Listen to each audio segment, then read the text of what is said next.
2020년 6월 19일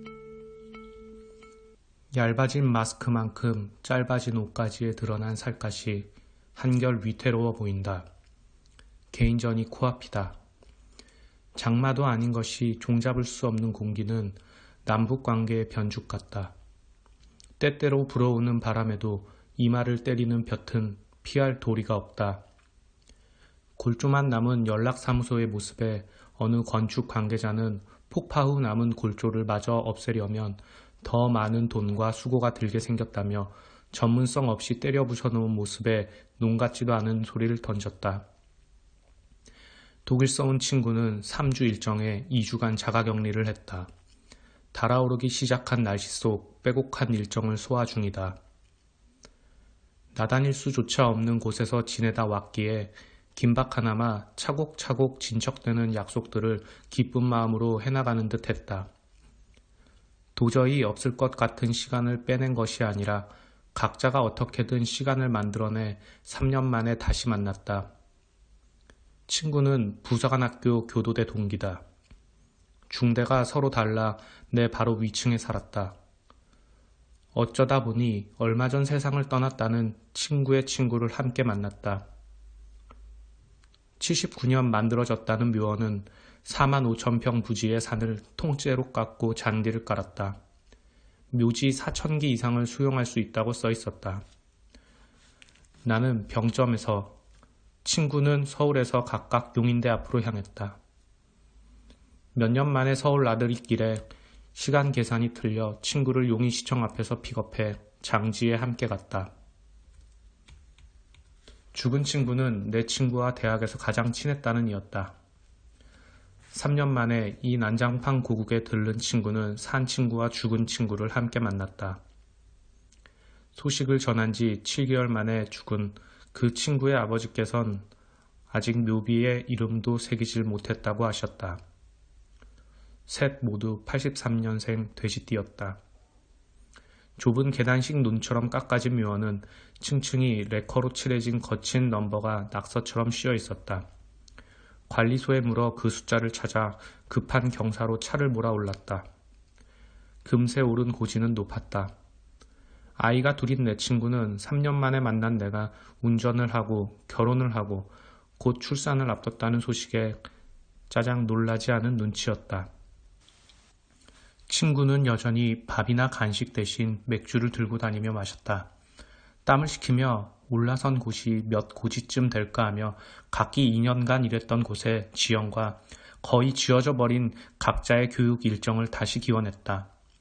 땀을 식히며 마지막 캔을 한 모금을 얻어 마셨다. 공원형 묘원은 어딘가 각계전투 교장 같기도 분대방어 교장 같기도 했다. 나는 묘지의 비석이나 석장식 따위보다 다가올 장마를 상상하며 잔디와 배수로를 살폈다. 군 시절 교육이 절반이라면 나머지는 교장 정리였다. 교보제 수량을 확인하고 상황판에 기입하는 것은 물론 수시로 교통호와 벽호, 참호들을 보수했었다. 집체 교육이 없는 날이면 평지의 때를 삽으로 따내어 방어진지 위에 옮겨 심고 여기저기 낙엽과 풀로 막혀있는 배수로를 정비했다. 위층에 살던 친구의 각계전투 마지막 교육날이면 밤 10시가 한참 넘어 복귀한 이들의 발자국 소리와 내던지는 장비 소리가 솟아냈다. 비오는 날이면 그 소리가 더욱 시끄러웠다.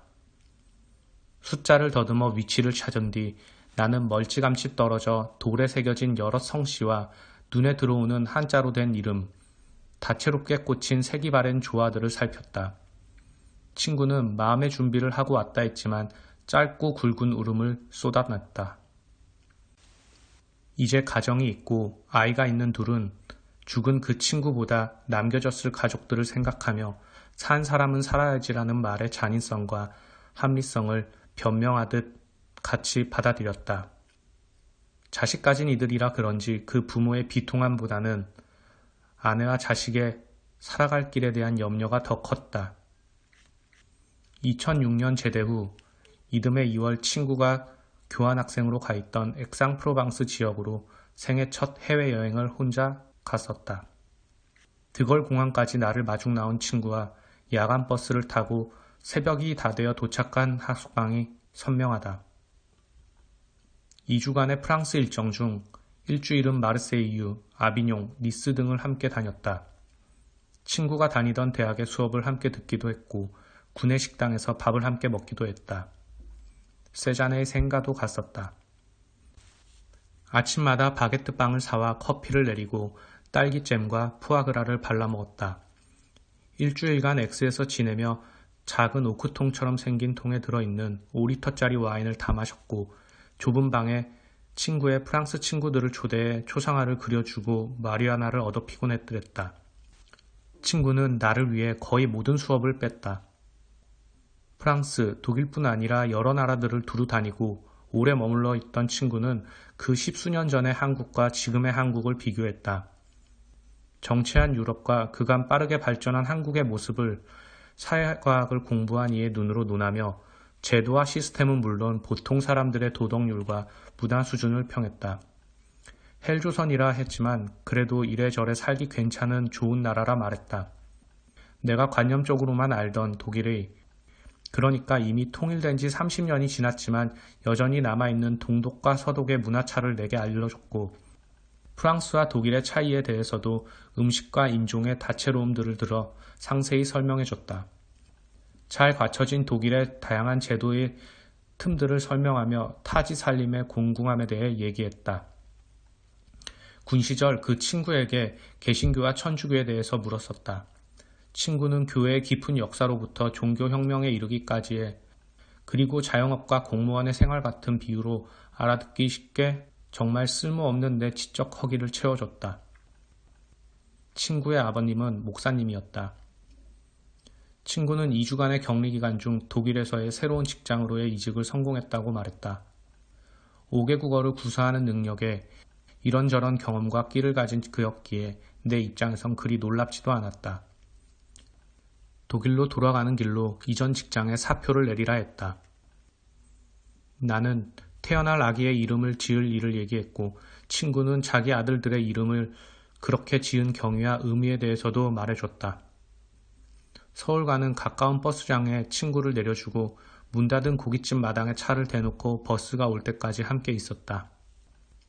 출산이 80여일 앞으로 다가왔다. 진즉에 접어놓은 무릎 담요와 봄 이불들은 먼지 없는 날 빨아말린 뒤 비닐에 씌워 박스에 담았다. 아내의 배는 더욱 크고 팽팽해졌다. 더 커질 것이라 상상할 수 없을 것 같지만 그렇게 될 것이다. 경기도에서 쥐어준 재난지원금 마지막 잔돈은 빵빠레를 사는 일로 소진했고 나라에서 준 돈이 얼마간 남았다. 그간의 경험으로 보면 시간 지난 뒤에 진짜 성과라는 것은 결과에 타인들이 물심 얼마나 호응해줬는가에 있지 않고 내가 얼마나 후회 없이 했는가에 달렸다는 것을 이제는 알고 있다.